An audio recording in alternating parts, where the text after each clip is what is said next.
Good evening and welcome to week 11 of the Pure Driving School Euro Sprint Series, brought to you live and exclusive by Total Sim Sport. Today, we're at the classic Monza circuit, 11 turns around this iconic Italian circuit.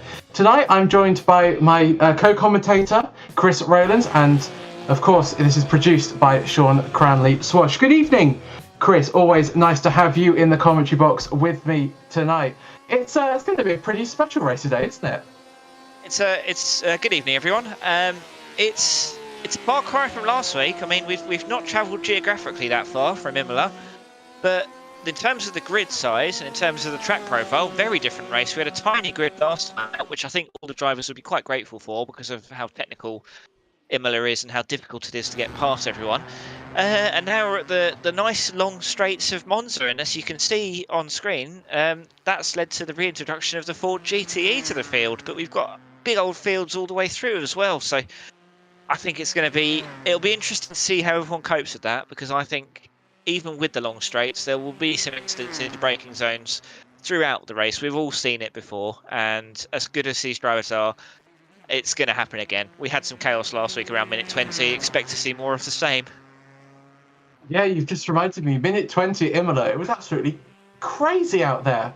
Yeah, part of me wants to see the carnage. I mean, it makes for a really enjoyable race, but we also like to see clean racing and sort of seeing these drivers race to the limit, but not stepping over the limit. So I think it would be really a really interesting race. Monza is such a great track. I think turn one, is going to be really interesting. It's always so dangerous. I mean, it's almost like a legend, isn't it, in the sim racing world, Chris? Turn one at Monza, it's so dangerous. Really is, and I'm actually looking forward to next season. Provisionally, I believe we'll be driving Monza without the first chicane, which happened 2 summers ago in the F3 officials. And honestly, I think it improves the racing. But tonight, in particular, is going to reward the tacticians, the drivers who have got a better understanding of when to attack, when to defend, when to just let people past, when to take pits, when to fuel save.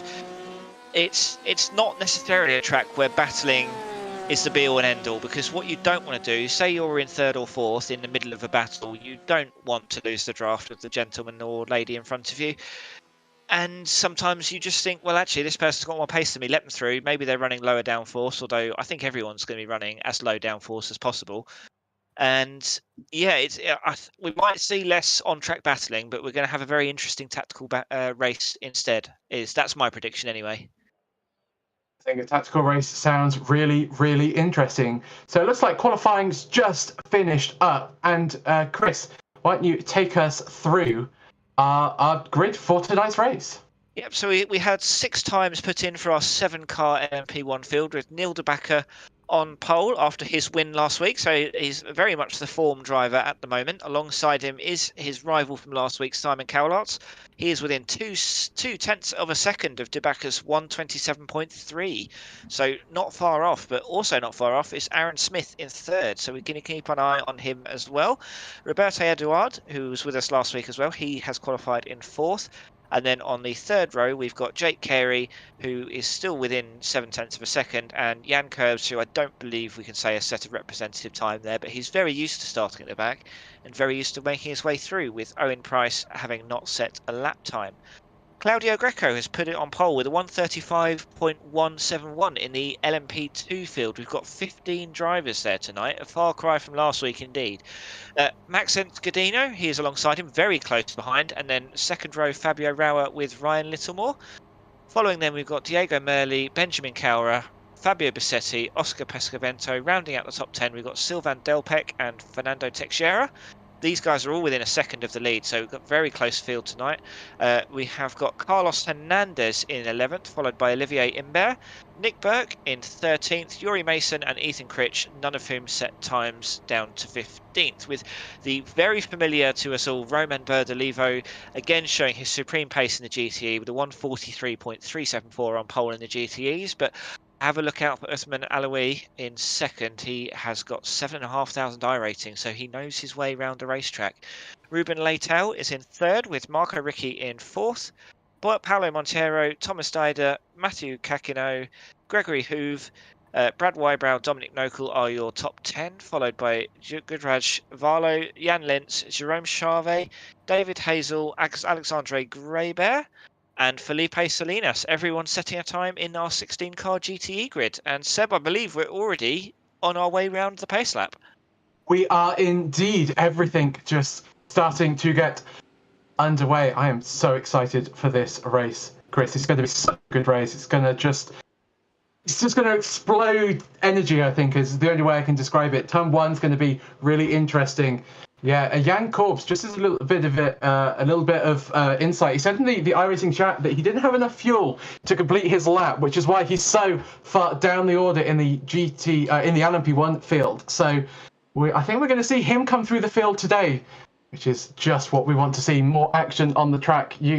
Here you see our LMP1 leaders coming down the back straight now, just warming up their tyres, just getting ready.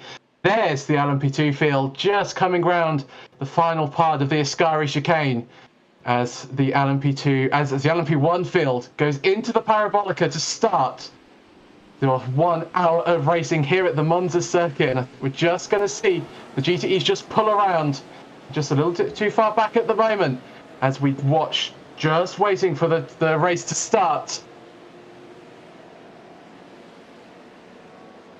So, as everybody lines up, ready to start, having a little bit of a technical issue with my cameras at the moment, but I do believe, Chris, that we're just about to go underway. Yes, we are underway. Oh, there's a spin in the background. That's an LMP2 going round at the Parabolica here. Here is your leader, Simon Cowlitz, down into turn 1. Sorry, not your leader. In second place at the moment. Niels Bakker is overall race leader. Roberto Edouard is up to third, with Aaron Smith dropping down 1 position in 4th place. He kicks up the grass there, trying to push as much as he can through the second field. Oh, there's carnage in the LMP2 field. They're 3 abreast at the moment. Almost 4 wide as they come through the right-hander, this flat-out right-hander down towards the second chicane at the moment. They're absolutely jostling for position at the moment. They're now 2 wide, thankfully. Oh, Fourcade tries to make it 3 wide as we come down to the second chicane, and absolute carnage out there at the moment, Chris. Yeah, I think we're lucky here the LMP2s are such boxy cars, because there was definitely some pushing there, and the GTEs as well going 3 wide, Seb.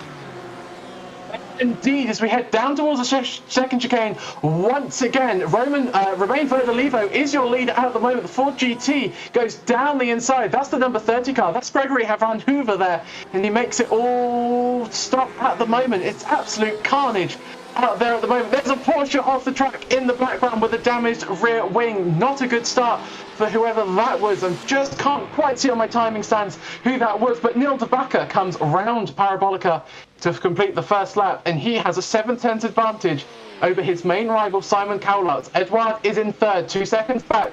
Korbs is up to 4th after his poor qualifying, so already made up 2 places on the opening lap. And he's just overtaken Aaron Smith, so not a good start for Aaron Smith. Down 2 positions from the start. Jake Perry also losing a position as well. So as we see here, this is Max Sense going for the lead at the moment, side by side into the first corner. He's going to take the outside line that will become the inside line if he can get the cut back, but just doesn't have enough traction to get off the corners. We see 2 more cars going side by side into the first little chicane. We've got to be careful here, Chris, not to sort of get pushed out onto the gravel, and that's a great move there by Nick Burt. Yeah, it's been very tidy from the majority of the LMP2 field so far. If I'm Guidino in the lead of LMP2 and Claudio Greco, you can see how close behind Benjamin Cower is. I would not be fighting. I would be working together to try and build that lead. Start fighting once you're out of the draft range, because Benjamin Cower is rapid in that LMP2. You don't want to give him any chance. And look, you can see Simon Cowlitz has got ahead of Neil de Backer already. But they've got the back-running Guraj Varlo of the GTE to contend with as they come around Parabolica. This is the overtake.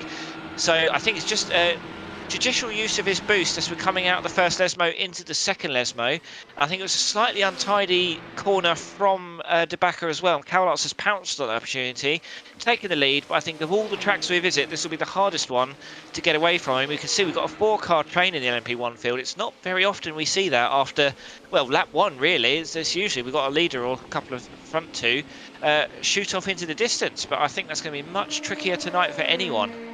I think it is. I think this is the name of the game, Slipstream. I mean, we've seen all of the shenanigans in any sort of formulas that race here with the slipstream in qualifying, in the race, and we're certainly seeing this here. Claudio Greco wants his lead back as we head down towards the first chicane. Once again, the number 5 car makes the move on the number 7 car. That's Benjamin Cura there up the inside, and that's Ryan Littlemore getting overtaken there by Busetti. Great move by Busetti. And who's that? That's Fernando Trexit just behind him, trying to capitalise on that move there. So all playing around at the moment as we head down towards the second chicane once again. Godinho really trying to defend from Greco at the moment. Claudio can't find a way through at the moment, so we'll have to settle for second place for at least the first Lesmo. Lesmo 2 we've seen action. Lesmo 1 not so easy to overtake at the moment. It's there's the number 5 car off in the background. That's Murley there. So what's happened to him, Chris? I mean, it is. Honestly, Lesmo, I think, is the trickiest part of this circuit because you're running such low downforce, and the off tracks there are brutal as well. I mean, off tracks don't necessarily matter unless you're really desperately trying to defend your safety rating. But it's a bit of a frustration where you want to be able to try and maximise that curve, and the game just doesn't want you to. I'm going to get brutalised in the comments for calling this a game when it's clearly a sim. You can see that the GTEs here, Verdelivo and Alois, they couldn't really have gone much wider around there on that curb, despite the fact, there's clearly a lot more runoff because they will just end up getting an off track. But I think Verdelivo, I personally would rather be in second right now if you're within half a second of the leader. As far as we're aware, the Ford is better on fuel than the other GTEs, which might be why we're seeing 3 of them tonight instead of 0. So you don't really want to allow Alois to just sit behind you and save loads of fuel and gain a massive advantage through the pit window, which is obviously a fair sight down the road in this race. We've got plenty of racing to go until we hit that pit window. Yeah, indeed, this is a great battle at the moment. The number 5 car, the number just clicked off it there as we actually see another great battle. Alan P2 providing lots of battles at the moment. Fabio Busetti here trying to get past the number 12 car up ahead. Ryan Littlemore there defending very well. Down the inside goes the number 18 car, and down the inside goes the number 23 car. The number 17 car always got out of the way there. That's Sylvian Delpich. They're getting past on the curb. As we have a look at Roman Verdelivo here, the number 3 car. He's in the Porsche chasing Alois in the Ford GTE with another Porsche right behind him, the number 10 car of Ruben Lettiau, who we saw last time. And we have a look at a very damaged Corvette there, the number 14 car. Not looking very good. That's Marco Ricci trying to go down the inside of the number 24 car, number 24 Porsche there. Lots of Porsches out, but it's the most diverse grid that we've had in GTEs, Chris. It's so nice to see how many, as you've been saying, how many different manufacturers we've got. Really showing that Monza is not a Porsche-dominated track. This is Jan Korbs trying to get past Edouard, who is in 3rd at the moment. Korbs having that difficult qualifying session at the start of the Oh, 14 Corvette off in the distance there. He's had a little bit of a spin. We saw him diving down the inside of somebody into turn 1, and he's come off worse. As we see Jan Korbs come through the second Lesmo corner as we go back live to Fabio Busetti there being overtaken by Diego Merli there. So great move by Diego Merli. That's been brewing for a few laps at the moment. So great move by him, and he needs to now, Chris, just to sort of push on and break that slipstream. As we have a look at Marco Ricci. So this is what's happened to him down into the second chicane at the moment. I think he's going to take a little bit too much curb. Oh, I think he has, Chris, and that's it's so easy to do here, but it's not one that you really enjoy watching back.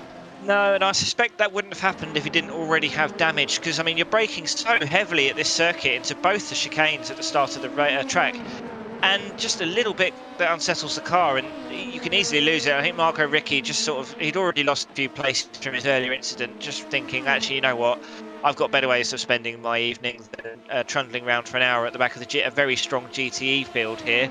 I know I was saying earlier about the strategics of don't battle if you're going to lose time, but that's not necessarily always the case. I mean, Rauer here, I think, with Teixeira, Rauer thinks he's a lot quicker.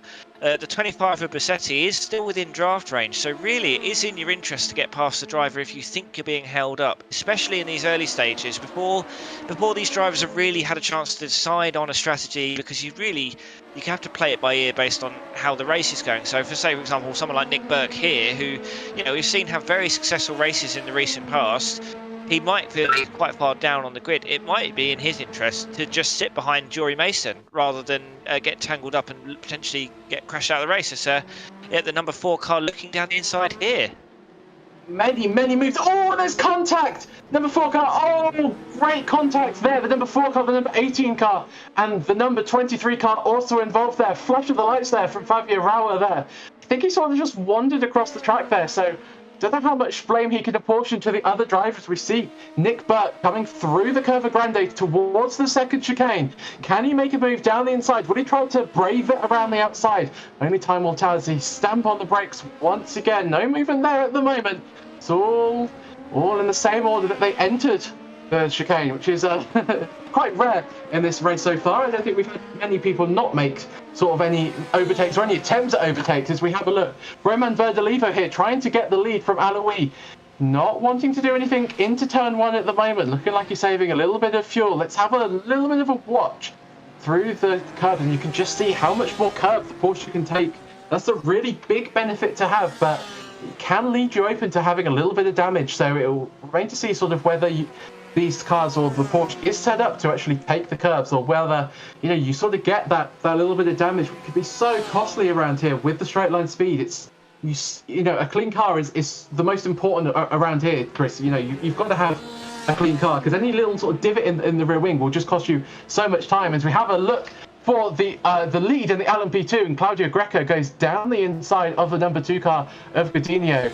Great move by Greco, so he's got the lead back, and they're still having a battle at the moment. Crucially for Greco, though, he's managed to put out a 4/10 advantage on our timing screen, so great job by him. Jory Mason racing Nick Burke as we head down towards the first chicane. It's not Nick Burke, sorry. Nick Burke is very much in the background there. So Carlos Hernandez has managed to get past Nick Burke, and he's now trying to get past Jory Mason as he tucks into the slipstream behind Jory Mason, heads down towards the second chicane. Can he make a lunge down the inside, or will he just hang fire for a little bit? He chooses the safer option of just sort of waiting. Or a little bit of a correction there, as you just saw the steering wheel sort of aggressively move from the inside of Carlos Hernandez's car, the number 16 Dallara P217, really pushing the limits of that car at the moment through Lesmo 2. Tries to get a good run out of Lesmo 2 down the curve. As we have a look at Jerome Charvet here, and this is a name that we haven't seen in a few weeks, Chris. It's really nice to see him back in the Ford GT as we know him.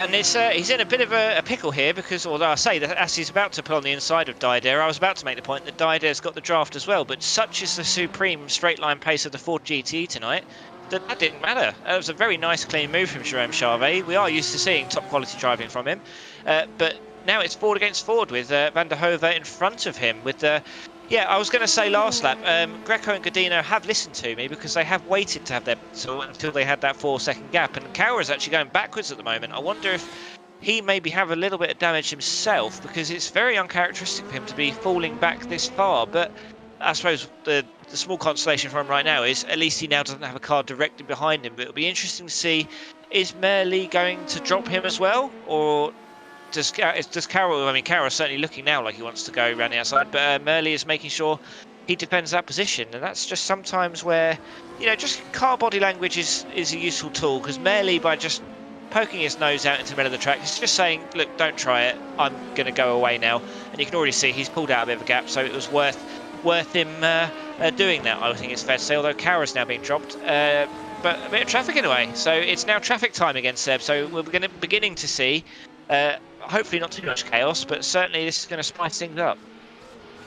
It is. What's also looking spicy is this battle for third place in the LMP1 class. We're on board at the moment with Jan Korbs through Lesmo 1 into the braking zone of Lesmo 2. We've seen the lead change in this race in the LMP1 field at this very corner. Nothing happening at the moment. Jan Korbs just tucks in that slipstream right behind that Audi LMP1. No Porsches I've seen yet, so an Audi LMP1 field at the moment makes sense. It's a little bit quicker in a straight line, as we actually have a bit of a LMP2 traffic now, so really crucial for these LMP1s that are racing for position. They need to get past these LMP2s, and the number 36 car really hasn't made it super easy for Jan Korbs there.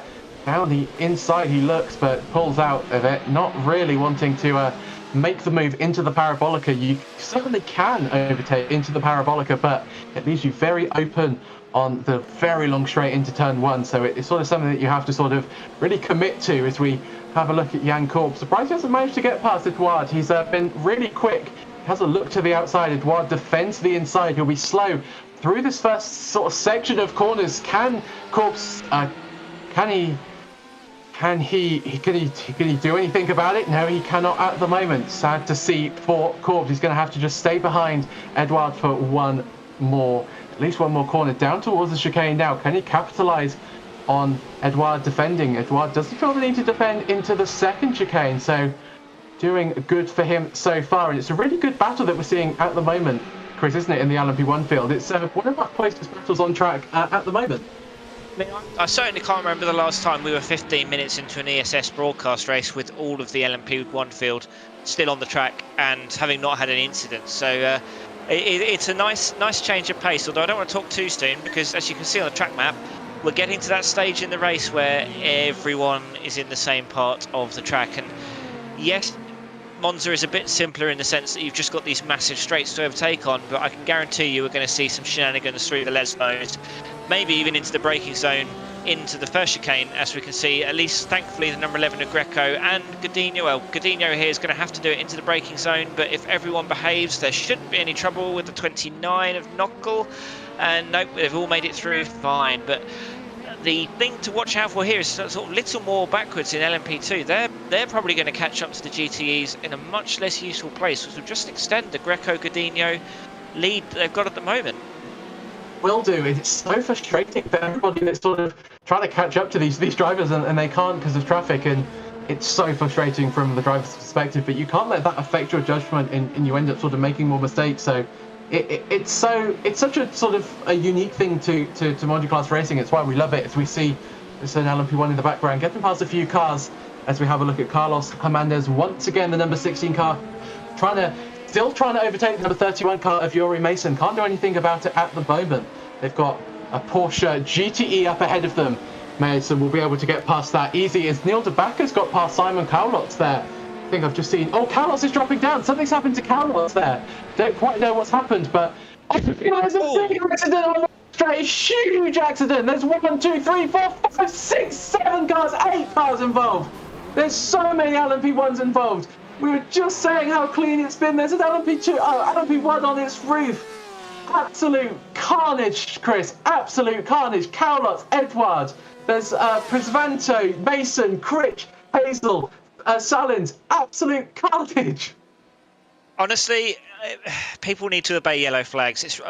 We haven't seen the initial accident yet, but everything we saw when we cut to that is absolutely ludicrous that that's happened. Because so many people have ruined their races from having no race awareness of what's going on there. Yes, that track narrows up. Oh dear, and that's the 22 just losing on the exit of the Lesmos. We did say there'd be problems. Cowlotz, absolutely nothing he could do about that. But everyone else from this point onwards, what on earth are they doing? It's just, oh dear.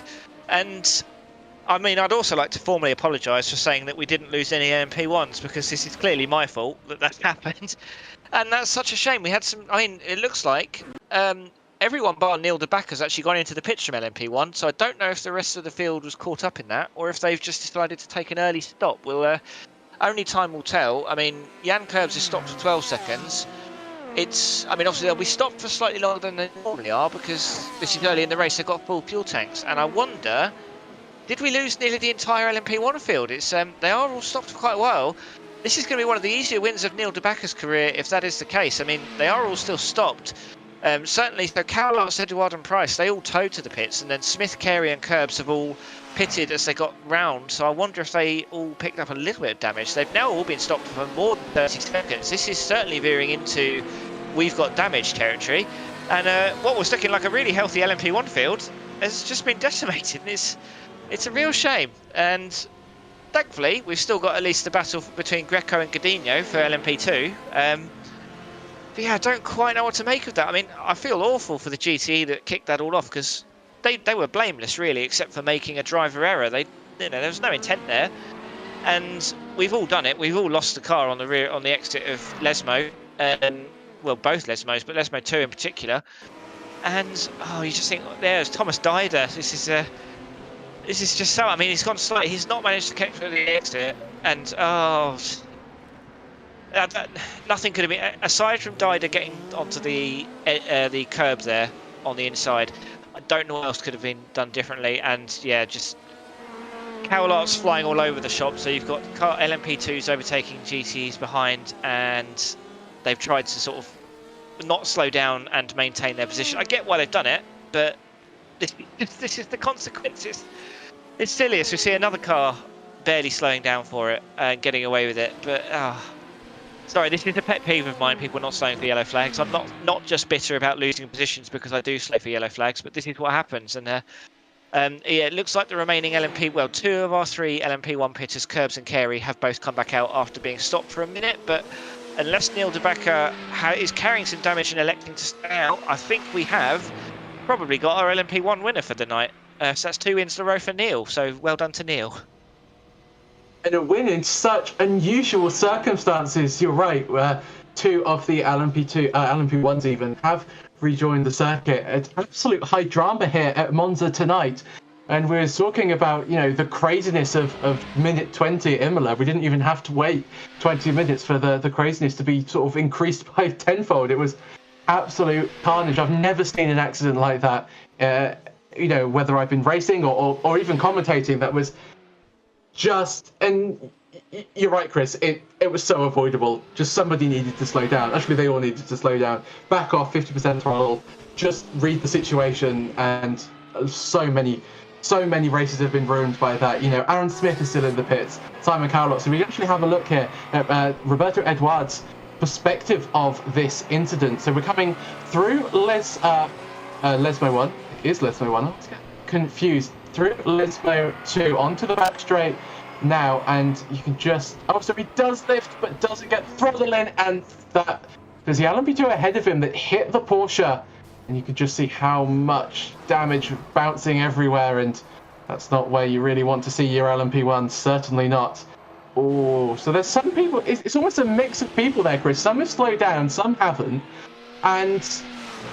But nobody's slowed down enough, I think it's fair to say. Yeah, I mean, I'm just going to hop back on my fence for a second and say I can understand why some drivers, like we see they're half-hearted slowing down. But of course, the risk you take by braking heavily is that you've really got to hope that the guy just behind you does the same thing. So I can understand why it doesn't happen, but it's not what we want to see from racing. It's where we can be very grateful that this is virtual and not in real life, because we'd probably be red flagging the race and not returning to the race after that. But yeah, Monza is a deceptively narrow track in places, and I mean, if Simon Cowlart's had his keyboard close to him, the only thing he could have done differently is very quickly press Alt F4. But I mean, I certainly don't have my keyboard within easy reach, so if that had been me, I wouldn't have been towing. And maybe that's an iRacing feature they need to change, is if you just hold down the tow button regardless of where you are, that you do just tow, because if that car had magically disappeared, we might still have the remaining field. And again, I can't emphasize enough, Cowlart's couldn't have done anything differently there. There was no time to adjust where he'd gone. Where he was going to overtake the GTE was the right place to go on the inside, because the GTE should be staying on line. And yeah, it's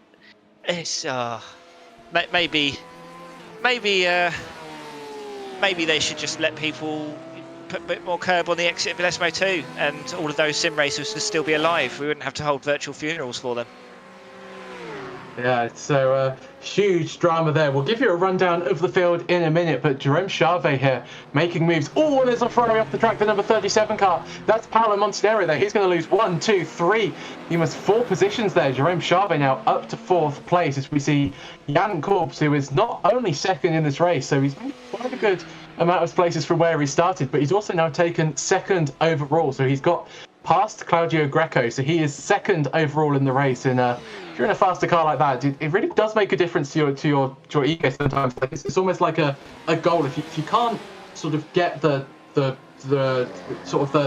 you can't race the leader, at least you want to be on the sort of ahead of everybody in the slower class. So well done to Jan Korb. So your current LMP1 field looking very scarce at the moment. Neil de Backer is your leader by over a lap. Actually, it's just a lap and a half, and then Jan Korbs is 2nd with Jake Carey in third. And I have to look very far down the order to see him. He's super far down. He's sort of in mid LMP2 pack at the moment. So he's got a little bit of a tall order to get past all of those LMP2. So that car up ahead, Fabio Pusetti, he's actually racing him. As we see Claudio Greco, your LMP2 race leader at the moment at minute 36, doing a great job, 7/10 ahead of P2. Maxence Godinho, great drive by these two going at it.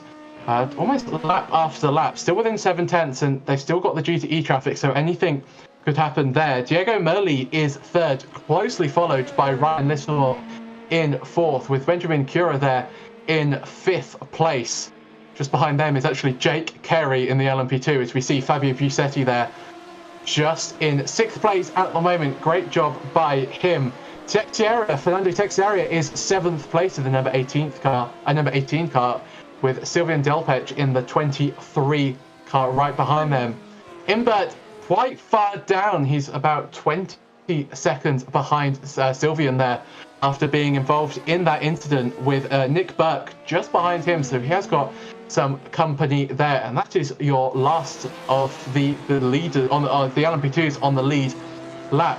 Then we go to Othman Alawi there, who is our highest iRating driver and showing how it's done at the moment in the lead by 7/10 to Romain Verdelivo there, who's still not managed to make it past Alawi at the moment, with Lieto in third place, just being lapped by an LMP2 there, but doing a great job so far. Hasn't gained a place, but hasn't lost a place either. One of our biggest movers in the race, Jerome Charvet, 9 positions from where he qualified. Great drive by him. We just saw him get past 2 cars in 1 lap. Knockel right behind him in the number 29 BMW there, following the slipstream, as we just see Neil de Becker get past the pair of them. Gregory Van Hove in the Ford, just behind him, the number 30 car, as you can see, just getting there. And Montenero there, after down a few positions after that incident into the chicane a few laps ago. Thomas Didier there, one of the main causes of the incident that we saw on the back straight there, looking a very sad Porsche, but still doing a good job in 8th so far. He's down 2 positions. Somebody who's up positions is Jan Lintz. He's up 3 positions from where he started. A great job by him. That car looks very clean. He must have had just a few issues, but at least he hasn't picked up any damage, so he's still got a good chance in this race. And then Carlos Hernandez is just behind them, not on the lead lap for the LMP2s. We just see Carlos Hernandez there, the number 16 car. And we've got a few sort of stragglers driving around at the back of the grid, Chris. But it's amazing how sort of bare our time screens are looking at the moment. We went from having a very healthy grid to a decimated one, but one point I would like to make is those drivers that were caught up in that incident that have been able to get back out, they've, of course, this incident happened 20 minutes into the race. They've taken their pit stop. They're done. They don't need to pit for fuel again unless they're exceptionally wasteful with their fuel. So for Neil Becker, yes, he is over a lap ahead, and yes, he's got easily a pit stop's worth of time, but what he's not got is a pit stop with a load of damages worth of time. So he does have to be careful. I mean, the nice thing for him is he can take 0 risks with lapping other traffic. So he does, like for example with what happened to Cowlarts, where he was so close behind the GTE on the exit of Lesmo 2, De Backer can afford to just back off even further and just ensure that he doesn't get caught up in a similar incident where it's happened again. So I mean, this is perhaps thinking too deep about the strategy to some extent, but if you're leading a race, even if it's by 10 seconds or a lap, you can't guarantee that you're going to win that race until you've passed the checkered flag. So it's worth thinking about the approach you now take in these situations, because of course Godinho, Greco and Alawi, who are leading our other 2 classes, they don't have this luxury. They've got a very quick driver behind them in Godinho and Verdelivo.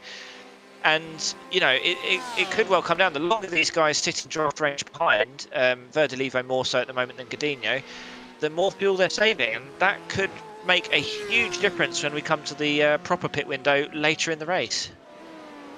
And indeed, in just thinking, did Neil de Backer, our race leader, did he actually sort of see any of the carnage? And he can almost go, so that's what happened. I wonder if he sort of has a little bit of knowledge there that he can sort of, he knows just to back off a little bit, or whether he's in the dark and just sort of still racing on the limit. So really interesting insights there. A little bit of a replay here. You can see Deal DeBacker. Why don't you talk us through this, Chris? Oh, he's only just got that car slowed down in time, and I do wonder if it's perhaps worth his time in situations like that. It's almost worth bailing, I think. But yeah, again, like he's just got to take it easy. It's very stressful leading a race. I was watching Robert Plumley in the Lotus 79 last night, and he was in second and then got caught behind the leader span. And it's amazing the amount of pressure you can be under, even when you're 5 seconds clear for half an hour. The amount of pressure you feel just lapping, and you've got to make sure you don't spin, because all sorts could go wrong. If he spins in the wrong position, if he spins after he's just gone past LMP2 in a corner, that LMP2 is not necessarily going to be able to stop in time. That could be wiping out his entire barge board. That could be end of the race. So number 14 there, not quite number 4, sorry, not quite able to get past Dominic Knockel. Yeah, very strange there. That's Fabio Rauer in that car. He's currently 12th on track. He's actually a lap down from this battle, so involved in a few incidents and maybe struggling with straight line speed. Knockel looking really quick at the moment in that BMW, looking pretty stable. The BMW can take so much curve. It's so stable. It's almost quite unnerving how stable it is at times when you're driving it. So he's doing a great job of driving that BMW at the moment. He's the highest, and I mean, he is the highest BMW. He's also the only one, but we'll call him the leader in the BMW category. He's up 5 positions. Somebody that's not up quite as many positions is our P2 in the LMP2 field, Maxence Godinho, still trying to get past Claudio Greco. Can't do anything at the moment. This battle's been raging on now for so many laps, almost 30 minutes, and Greco there just kicking up the dirt just a little bit, really pushing that LMP2 car, pushing the absolute limits. And I wonder, Chris, are we going to see some pit stops soon? Are we going to see some undercuts, some overcuts? Nick Burke is the only person in the top 10 in the LMP2 field to actually pull into the pits, as we see the number 5 car and the number 12 car battling at the moment. Ryan Littlemore in that 12 car with Murley in the number 5 car, and that is Tommy Didier there just getting in the way of this little battle. But that doesn't really faze Ryan Littlemore too much. He's now in the slipstream behind Murley. Can he dive to the inside? Will he stay behind and save fuel? Only time will tell as we head down towards the first chicane at the moment. Littlemore just backs off. He's just lifting, trying to maybe eke out his fuel a little bit more. So really seeing some strategy coming into this race, Chris. And I think that's sort of going to be the order for the next sort of couple of minutes, I reckon. Yep, I mean, it's sort of, this is the nature of Monza races. They do seem to settle into this holding pattern. It's been exacerbated tonight by the giant pile-up that we saw earlier. I am interested, I think, for Murley and Littlemore, and again, I've been banging on about cooperating, but all it's going to take, if Greco and Godinho stay within a second of each other for the rest of the race, that fight is going to get more and more tense. And yeah, a 10-second gap right now, and it has been relatively stable at sort of between 8 and 12 seconds for the last 10 minutes or so. That could very easily, that Murley-Littlemore battle, that could end up being a battle for the lead if these two fight just a little bit too hard. And I don't want to read too much into iRacing, but yeah, car 11 in the lead versus car 2, there is a fair amount of discrepancy there. And I think for Godinho, he's going to feel, as you know, taking some very aggressive lines to get past the GTEs here. So far successfully, although if Greco can get a GT in the way, not quite. That's always, I mean, that is certainly something to look out for. If you're particularly sneaky, you can try and get traffic in the way of your opponent. Although it's not worked here, as Godinho, it looks like he's going to try and make a move. He's certainly looking very racy behind Greco right now. Yes, indeed. Godinho really using their slipstream. Will he pull to the inside? Doesn't look like he's going to do it at the moment. Looks like Godinho playing the long game once again. Who did not benefit out of that little kerfuffle at Parabolica is Jerome Charvet there. He's right in the cusp of Knockel once again, so he's going to have to work extra hard to try and build up that second gap, which he enjoyed the luxury of just a few laps ago. Claudio Greco there still in the lead at the moment, but Godinho breaking much later into the second chicane there. Who gets a better exit? Oh, Godinho sort of just skirts with the gravel there. You can get away with that, but it's certainly not optimal as we have a look at Ryan Littlemore just behind Murley once again. And this is a left LMP2 ahead of them. Can't quite see the number at the moment. So, but this is certainly not what Merley needs, and not what Littlemore needs either, because it just disrupts the whole flow of the battle, and especially if you've got a lapped car. So that's the number 4 car. So that is Fabio Rauer there, just getting past the number 30 car as well. It's all a bit of a jumble on our timing screens after the incident that took place, but Fabio gets out of the way very nicely there. Back to this battle now for the lead in LMP2. Godinho there tucking right in behind Greco. Will we see a move into turn 1? He's getting ever closer. The gap is now down just under 3/10 as we see Littlemore now trying to get past Knuckle. Can he get past Charvet as well? Oh, where's Charvet gone? He's gone off the track once again. That's the second time in 2 laps that he's been forced really wide. And that's going to leave Charvet really open into turn 1. Talking about open into turn 1, is Greco looking is he looking under threat? He's not at this moment in time. Greco takes the lead. Merley is in 3rd. Littlemore 4th. Cura is in the pits. Bisetti also. Fernando Teixeira is in the pits as well. So we're seeing some strategies playing out there just a little bit behind this battle. Will we see Godinho now come into the pits, or Greco come into the pits? Who's going to blink first, as it were? Knuckle as well, gaining on Charvet. Charvet's really been struggling with traffic over the last few laps and being pushed wide at the Parabolica, but Knuckle can't really capitalise on that as they head into the Del Roger chicane. Can't really get through at the moment, so it's all looking sort of line of stern at the moment in the GTE fights and in the LMP2 fights, Chris. And do you think they're just sort of almost biding their time until the pit stops? Yeah, I almost wonder if there's like residual trauma from that incident, and that everyone's sort of seen what's happened and they're now just thinking, actually, I don't want that to happen to me. You've invested more than half an hour into this race now, plus practice time, etc. It gets to that point where I think, well, yeah, I've made it this far in, I want to finish now. So it's sort of, your risk taking is at a minimum, because as you say, I think the pit window, that's your next aim, is get to the pit window, see how much fuel you can save, because if you can either eke out an extra lap, or you can pit a lap earlier but not have to be stopped for quite as long, there are a few ways you could just try and eke out an advantage. And it's easier to get track position through the pit lane than it is on track, although of all tracks that's possibly, there are easier overtaking opportunities here than there were at Imola last week, that's for certain. And yeah, we see Neil de Backer here, still just still just going around nice and gently.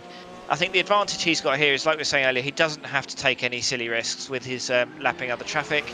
And as you can see on track map, actually, there's far fewer cars condensed into one section of the track, so that will really play to advantage. But Greco and Godinho have elected to pit at the same time, Seb. So let's see what happens here.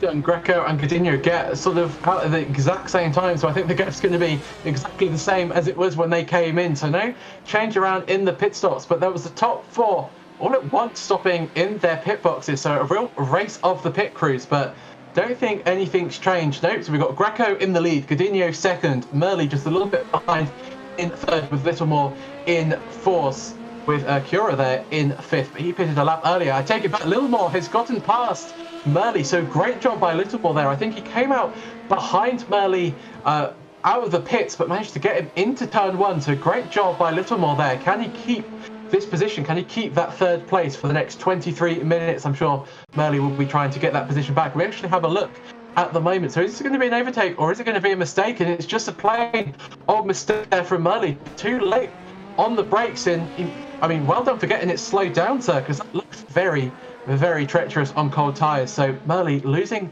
the position, so he's going to have quite a lot of work there to sort of make that position up. But we've seen these drivers be able to overtake, and now we don't have the fuel constraints, Chris. Everybody stopped, everybody sort of knows how much fuel they've got to get to the end. So I think we are going to see a little bit more racing.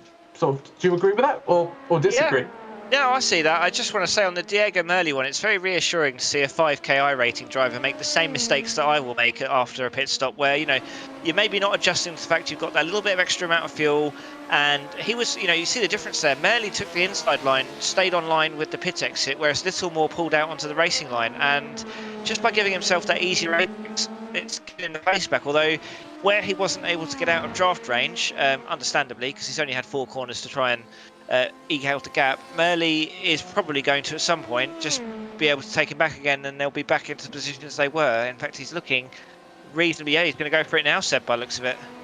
That's a great move there by Murley. Down the inside, even manages to pull just ahead of Ryan Littlemore, just as a little bit of just to show how much extra speed he has, and it really can put you off as a driver there. So Ryan back down to 4th place at the moment. Can they both clear this GTE traffic up ahead? I think they will be able to. That's very easily there. That's Thomas Didier there in the number 22. Porsche GTE down towards the 2nd chicane. No dramas through there, taking a lots of curb. Oh, a little more. As I said, there was no driver. Huge opposite lock there. Great catch there to not end up looping it. So great driving there from Littlemore. We always expect from him. Looking further back the field, we have Sylvian Delpeche trying to get past Fabio Bruschetti. The gap is about 4/10 at the moment.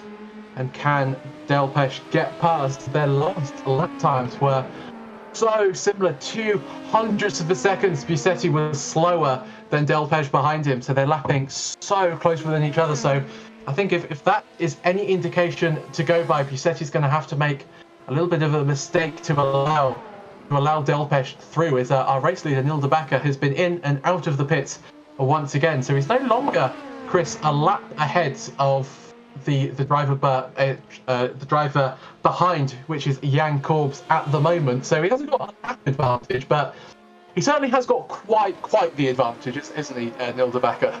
Yeah, well, he's probably got another pit stop here, so if he does get damaged somewhere, as long as it's not too egregious, he could probably fix it. Although with 20 minutes to go, which in the I shouldn't have even put myself in a position where I needed to do mental maths. Basically, not many laps left to go.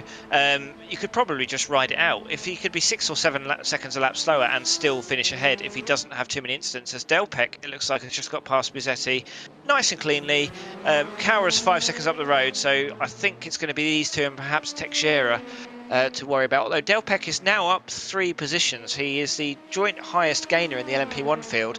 So it's been a surprisingly static LMP1 field tonight, especially considering how many drivers in GT, I'm thinking of in particular, and Strave as well.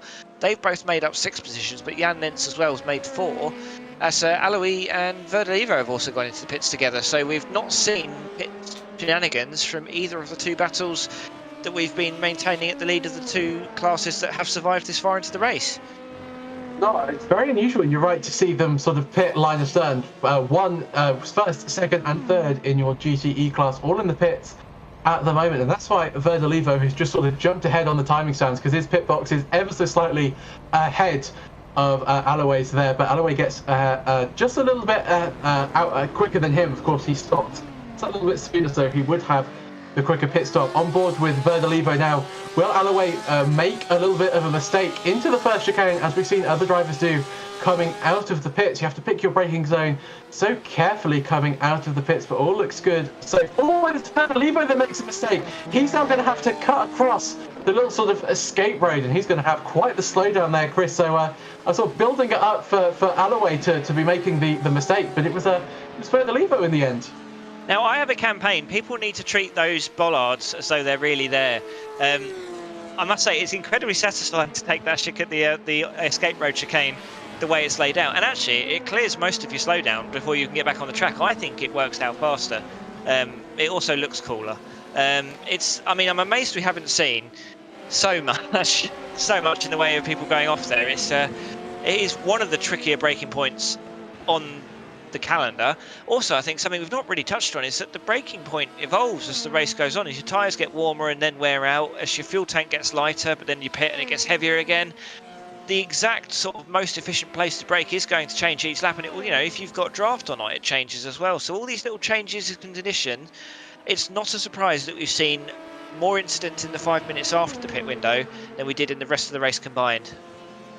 Yeah, I completely agree with you there, Chris. Ryan Littlemore wants a pass of Murley once again. He's going to go down the inside into the Parabolica. No, he just backs out of that move, thinks better of it, prefers the slipstream out of the Parabolica, down into the Variante di Rettifilio chicane. Let's have a ride on board with him through the gears now, up into 6th gear, the top gear. But annoyingly for Littlemore, Murley's got the slipstream of a back marker up ahead, so that's really not helped Littlemore one bit. A little bit of a lift there you heard from Littlemore, so Murley still comfortably ahead at the moment, and Murley just seems to have so much better drive through that first chicane. He just is able to get on the power just a little bit quicker, and that is just gaining him such an advantage, and it's making him untouchable out of the first chicane into the second chicane. So I don't think Littlemore can really do anything about that at the moment. Oh, Littlemore brakes very late, tries to sort of intimidate him by braking just a little bit later, but can't really do anything about it. So it's still Murley, Littlemore in third and fourth place respectively. Coutinho there 1.7 seconds now behind Greco, so that battle for the lead has sort of died down a little bit. So disappointing to see that. We were really sort of hoping there, Chris, for some really good battles, but all of our lead battles have kind of sort of ebbed away from this race. Yeah, it's. I mean, this is a consequence of losing more than a third of your field to one incident. In that, I think we'd be seeing far more battles had that happened. But I mean, one thing that is nice is we've got three different manufacturers in the top 5 of the GTE field, which is when's the last time we were able to say that? And also, I mean, we were saying before the race, I don't think we ever would have anticipated, even a few months ago, having an ESS race at Monza and there only being one Ferrari in the field, and that Ferrari only being in 8th. Paolo Montero, who's dropped 3 places, I think he was involved in. I mean, he's taken an extra 25 seconds in his pit stop. Do you just think where he could be? He could be up in the Charvet-Knockel battle probably if he hadn't had to take that pit stop. So it's amazing. You know, even the sort of drivers who have not really been able to cover, it's amazing how deep the story of their race can be. And I think also, you know, so we focus on Jake Carey here. He's another one that was caught up in the earlier incident, but he's gained 2 spots and got a podium out of the fact that he was only moderately involved in it, because Carey had a minute of repairs versus 15 minutes that Owen Price had, for example. And as Owen's reported in YouTube chat, steering's still messed up, so there's no way he can go back out on track. So it's just a shame, really, to you know, drivers' times are wasted by not having their cars fully repaired. They should really just say at the start of the pit stop, there's no way we can get you back out on track. I know they do have that for the extreme damage, but no driver in their right mind should be going out in dodgy steering territory. It's Teixeira here, Seb. He's looking very racy at the moment with Bichetti. He is indeed. Bichetti that was overtaken just a few laps ago by Del Pech. That's Sylvian Del Pech in the number 23 car. Bichetti now coming under pressure from Teixeira in the number 18 car down the back straight, where we saw that incident only at the start of this race. Can Teixeira make a move into Ascari? Thinking about it, takes a little bit more of an aggressive line there, sort of almost trying to sort of throw Bichetti off the scent there, but down through the Ascari chicane onto the back straight at the moment. I think Bichetti will be very happy that he's got a GTE right ahead of him, which will give him slipstream and sort of will not allow the number 18 car to really make a move. So, and even worse there for Fernando there, he sort of tried to go down the inside but just lost so much time, and that's not going to help his drive onto the back straight. So Bichetti looking in quite a good position at the moment. 2 tenths separating them though as we head down towards the first chicane at the moment. Flash of the lights there from Bichetti to say, get out of my way forward. They're now 3 wide as we head into the braking zone. Oh, will Bichetti be able to get that stop? No, he will not. He goes across the curve, goes across the sleeping policeman, and he's going to have to give up that place to Teixeira because he'll almost certainly have a slowdown. And I'm surprised that Ford in the background as well didn't sort of find a way past Bichetti there, because you can get such a large slowdown from that chicane, Chris. So I didn't think he was going to get it stopped, and I was right. Bichetti really pushing at the moment. Yeah, it's sometimes it's worth just putting that pressure on the driver in front, because you never know if they're going to crack. And I as someone who can't overtake particularly efficiently, it is very satisfying when you just put all that pressure on someone and they make that mistake and you get the position that way. It's quite gleeful, really. Maybe I'm just a spiteful man, I don't know, but it's not, racing isn't just about overtaking. It is a core component, and sometimes there are other ways of getting that track position. But as we focus on Neil de Backer here, it must be one of the. This is certainly a much less stressful race for him than it was last week, where he had that battle with Simon Cowlarts, who must be quite gutted, really, because it looked like he was really in pole position for a victory, and it was just taken away from him, sadly. But let's celebrate Neil's race instead, maybe. Yeah, I think that's a good way of doing it. Simon Carlos is actually out on the track just to sort of, sorry, he did regain the track for a little bit, but he's not currently lapping. As we see Ryan Littermore still trying to get past Murley at the moment. Is he going to make a move into the second chicane? Doesn't look like he can at the moment. Onto the brakes, no change in positions once again into the second chicane. It's looking like turn one is proving to be Littlemore's sort of best place to overtake, but I think for the last few laps Murley's had the benefit of a slipstream off a slower class car, which is just giving him that extra few kilometers, which is keeping him ahead. And actually Murley very quick through this middle sector of this lap. You can just see sort of visibly how much he's gained over Littlemore. So Murley clearly doing a good job in the middle sector, but can he sort of keep that momentum through the Ascari chicane? Looks good so far. Over the curb nice and cleanly. Actually it's Littlemore that goes quite wide on the exit. We're right on board with Murley now, looking back towards Littlemore. We just see him gaining in that slipstream, and that sort of invisible boost that you get. And in our GTE field, Alois dropped down.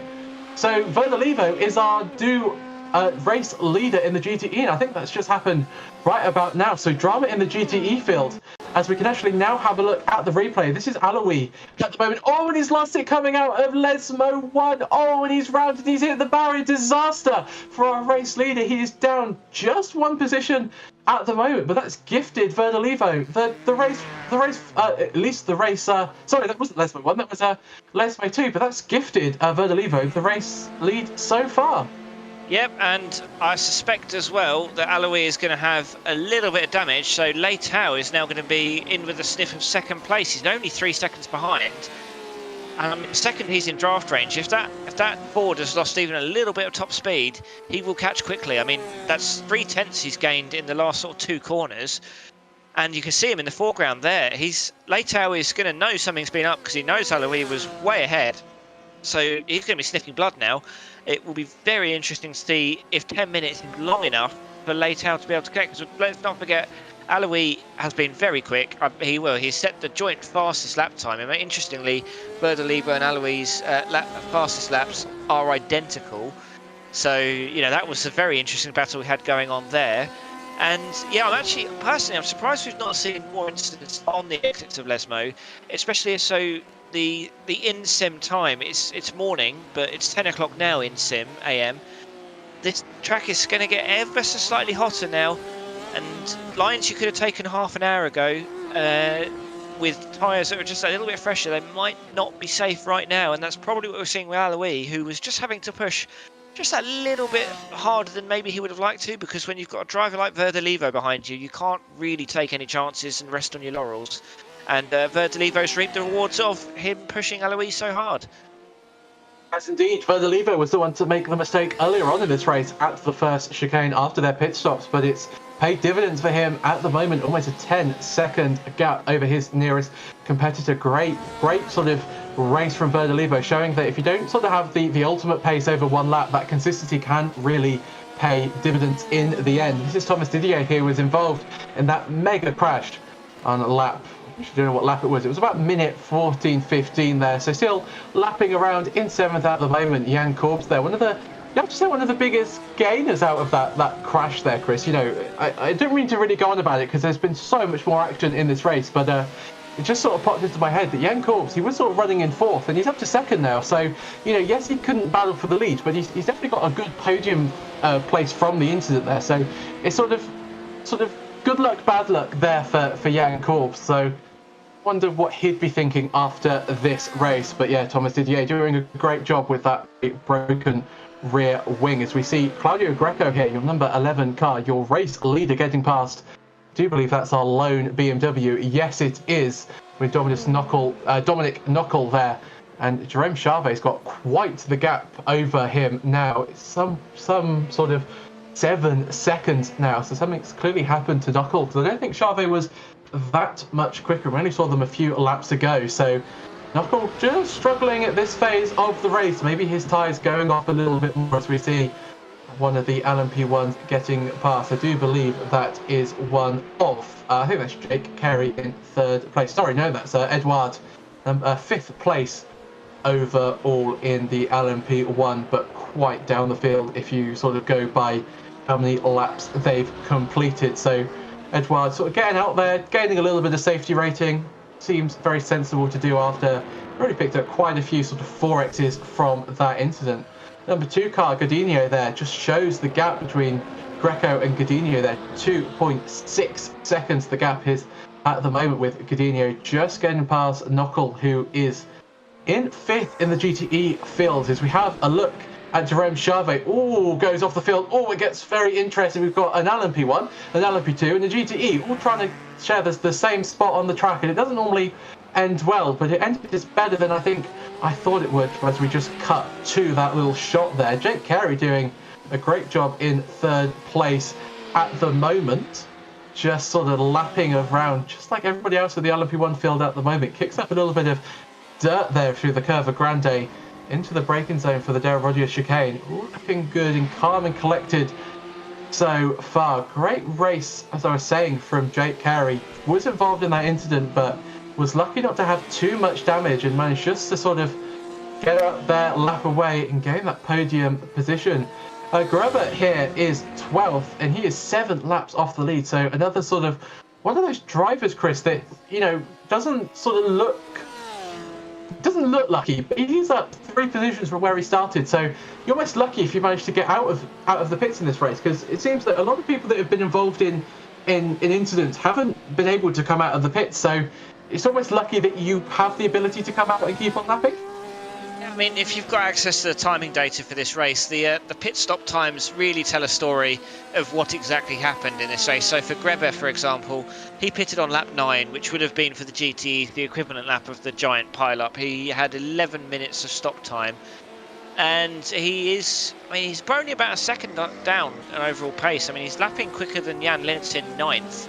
But I think similar to Jan Kurbs with his gaining 4 positions but being involved in an incident, they'll feel like had they been able to stay on the main lap, they had more to offer than just getting a recovery drive in. But equally, you can't necessarily say no to gaining positions, and I think that's what Roberto Edouard is doing, because he's noticed that the retired Aaron Smith is only a lap or 2 ahead at this point, so he might as well go out, gain 1 place. It might well protect his I rating. Again, they are just numbers, but there you go. So Edouard has now gone past Smith.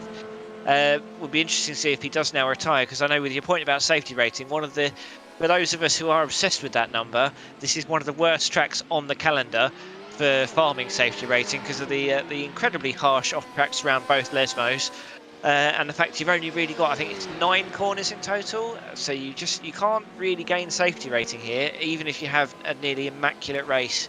And we've seen a fair amount of contact today as well, so that's probably not helped. One thing we've not touched upon, but might be affecting a few drivers, have they underfueled? This is one of the worst circuits on the calendar for it. I don't believe we've seen anyone yet. I did have a brief suspicion that Dominic Knockel was affected by it, but the one driver I think more than anyone who would be gutted if they've underfueled is Neil de Backer, who we're on screen with now, because he's under absolutely zero pressure. He's indeed. I mean, I think he might have even just enough time just to pop into the pits, get some fuel, have a cup of tea, have a slice of cake, sort of work out what went wrong, have a look at the replays, and off he goes, and he'll still win the race. But yeah, I think, if you were to lose the race on fueling the car after sort of having the win gifted to you, I think you'd be very upset. Certainly one of those tracks that you need a clutch to fuel save effectively around here, because there's really not much you can sort of lift through. You have to lift so far out, and the corners just don't really lend themselves to fuel saving very well. So yeah, you certainly need quite a lot of practice around here for optimal fuel saving strategy. As we just watch him go through the parabolica onto the back straight again, I just love seeing that sort of long shot down the pit straight. All of the different cars and classes racing in their own race at the moment. Neil de Backer just catching up to the number 11 car. This is Greco in there, so 2 leaders here, but doesn't feel the need to get past Greco, doesn't want to sort of pull a very risky dive, just sort of brakes earlier, charges the hybrid around the outside of the Curva Grande. He is through, gets past the Porsche up ahead as well. Claudio Greco's had a really sort of quiet second stint, Chris. We've got 2 minutes in this race, and after that pit stop, he's just pulled away from Godinho, just a little by little every lap, but the gap's up to 3 seconds, and it's really allowed him just to have a much sort of less pressurised race as he sort of puts the pressure back on himself just for that one corner as he goes down the inside of the Porsche. And that was quite an aggressive move. But yeah, Claudio's done a great job in the second half of this race. For sure, and I think we'll find out when Neil de Backer goes across the line. I believe we're only going to have one more lap. So the LMP1s are lapping 1:28. So he's got 10 seconds to cross the line. Otherwise, we're not getting another lap. And I think we're pretty safe at the moment. So we're about to head into the white flag lap. I think one thing I want to have a look at, Diego Merli, who is now third in LMP2s, I think he might be ruining what could have been, because he was 12 seconds behind Claudio Greco about 7 or 8 minutes ago, because he was in that battle with Littlemore. And you can look now, he's only 8 seconds behind, so he's clearly got some really good raw pace. He is currently the fastest LMP2 on track. And it just goes to show you, as much as I was saying, it's not worth battling people because you lose time. Sometimes if you need to have that confidence in your pace and get past someone earlier, because if Merli had been away from Littlemore, say 20 minutes earlier, he could well be now fighting Godinho for second in this race. And it just goes to show you just how important qualifying is, everywhere basically. As I wonder if Thomas Dider may well have given up the ghost. He's certainly not moving on track by the looks of it. So about 40 minutes after he accidentally caused one of the biggest pile-ups I've ever seen in iRacing, his car has finally given up the ghost. I think his internet's given up the ghost, not even his car. I can't blame the car. I think his internet went. He just sort of went on the back straight, at least from the replay that I saw. Neil de Backer there on his final lap of this race. Great job by Neil de Backer. Yes, he did. He was sort of gifted the lead by that huge incident that we saw as he's just driving past the incident site, but he hasn't really put a foot wrong since. Great job by him.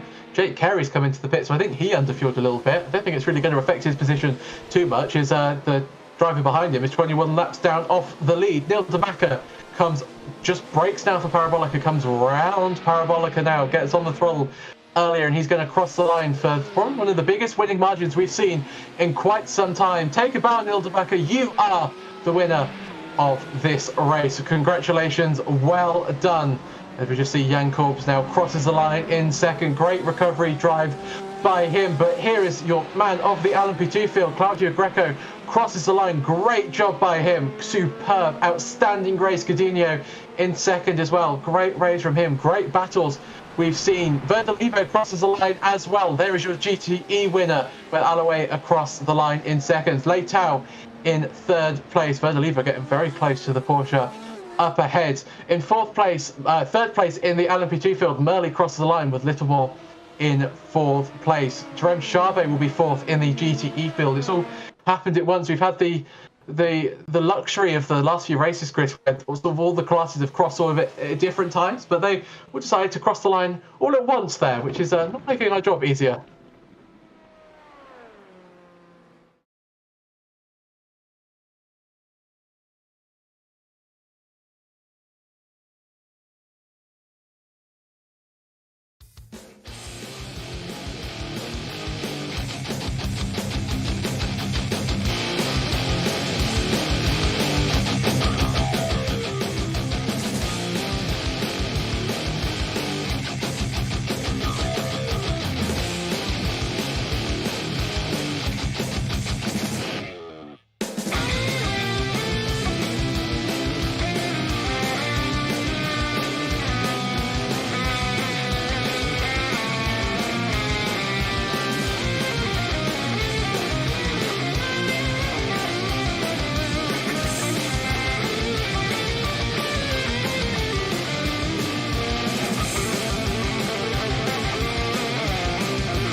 And if you want to find out about the Series 2 league, you can find all the links in the description below. But Chris, after that fairly eventful race, why don't you take us through the standings, starting with our LMP1 class? Yes, as you can see, Neil de Backer with one of the easiest victories in anyone's life. He is a lap clear of Jan Curbs and Jake Carey, who were caught up in that lap 11 incident, but got away with minimal damage to come home second and third a lap down. And you can see our 4 retirements who were all caught up in that incident: Roberto Edouard, Aaron Smith, Owen Price and Simon Cowlarts. That is our LMP1 field for this evening. LMP2, the winner, Claudio Greco, managed to get nearly 2 seconds clear of Maxence Godinho in the end. So a good win for Claudio and a solid second for Maxence, with Diego Merli third on the podium. And perhaps ruining that he had the pace to fight for the win as well. Ryan Littlemore, a very creditable 4th place, just 10 seconds down, followed by Benjamin Cowra and Sylvain Delpech, Fernando Teixeira and Fabio Bussetti, all finishing within touching distance of the leader. Oliver Imbert also finishing on the lead lap. And then a lap down we have Nick Burke in 10th. And then we have Carlos Hernandez in 11th. The other remaining sort of near the start finisher. And then we have our retirements with Fabio Rauer, Oscar Pestovento, Yuri Mason and Ethan Critch. Going down into GTEs, another win for Roman Verdolivo. He seems to know how to win in the GTE. Uthman Alaoui probably feels like he should have won that race, but this just goes to show you can be as quick as you want, and one mistake and it's all lost, with Ruben Leitel third on the podium. Again, only within 10 seconds of the lead, so very creditable performance from Ruben. Jerome Charvet in 4th and Dominic Knockel in 5th. They sort of had a battle, but have had relatively quiet races compared to some. Gregory van der Hoever and Paulo Montero also finished on the lead lap in 6th and 7th, and then we had Jan Lintz, Thomas Dider, and then our retirements with Matthew Cacanel, Juraj Valo, Greber, Wybrow, Hazel, Salinas, and Marco Ricci.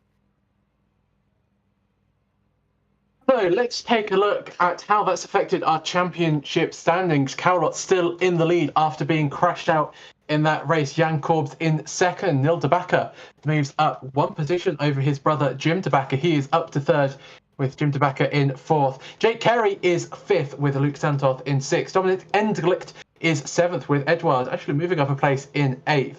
Daniela Pizzo is 9th, losing that position to Edouard, with Pascal Neles in 10th place. Moving on to your LMP2 championship, Claudio Greco rockets up to the standings to take the lead in the LMP2 standings, with Fraser Williamson demoted to 2nd. Owen Carl is 3rd with Jus Braumeister in 4th. James Ibram is 5th. Stuart Bickley right behind him in 6th place, with Rui Queiroz in 7th. Benjamin Cura jumps up to 8th place, with Michael Romanidis down in 9th. And Nick Burke also loses 2 positions in 10th place. In your GTE standings, Romain Verdolivo up 2 places to take the lead once again, with Jerome Charvet in 2nd. Havitz is down 2 places in 3rd, with Leto up 2 places in 4th. Jorge Diaz down 1 in 5th, with Syed Boucher in 6th. Marco Ricci in 7th, with Jean-Luc Denea in 8th. Claudio Mack is in 9th, with Sven Haas rounding out your top 10 in the GTE standings. And that's really shaken up the standings, Chris, as we head towards the final race of the season next week. Week 12. Can't believe we're already at the end of this first season of the 2022 season in iRacing. Really crazy race. We saw sort of highs and lows in that race. You know, really great driving by some of the LMP2 field, especially at the front. You know, we had that really good battle in the LMP1s at the start, but it didn't sort of transpire. So, what's your sort of overall assessment of the race? I think it was a good race, but I think we were robbed of an excellent race by that lap 11 incident, and it's just a lesson that maybe hold your brakes after you spin. We don't know for sure if that would have prevented the entire accident, but it certainly would have let Simon Cowlart stay in the race, I would imagine.